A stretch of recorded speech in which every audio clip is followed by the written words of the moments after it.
बिस्मिल्लाहिर्रहमानिर्रहीम। अस्सलाम वालेकुम। आप देख रहे हैं K92 न्यूज़ और मैं हूं आपकी मेज़बान तस्बीहा मजहर। शामिल करते हैं आज की अहम खबरें।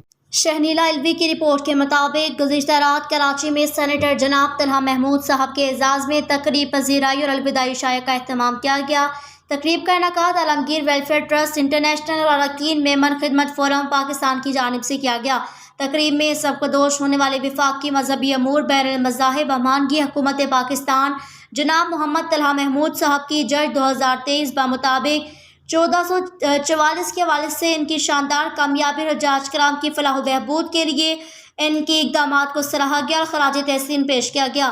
तकरीब में मुख्तलिफ बिजनेसमैन तबका के साथ साथ मुख्तलिफ मजहबी शख्सियात जिनमें ख़ास पाकिस्तान की शान आलमी मजहबी शख्सियत जनाब मुफ्ती तकी उस्मानी साहब ने भी ख़ास शिरकत की।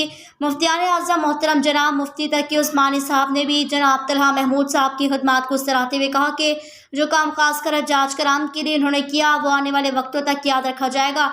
मेमन खिदमत फोरम पाकिस्तान के चेयरमैन जनाब हाजी मसूद पारिक साहब ने कहा कि हमने आज तक नहीं देखा कि हजात से एक दफ़ा जो रकम ली जाती है आज तक कभी ना सका हिसाब दिया गया ना पलट कर देखा गया।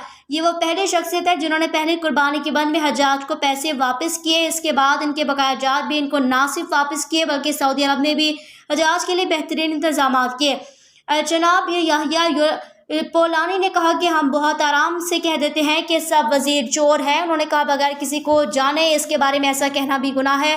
तकरीब के इख्तिताम में शख्सियात को शील्ड और अजरक के तोहफे पेश किए गए।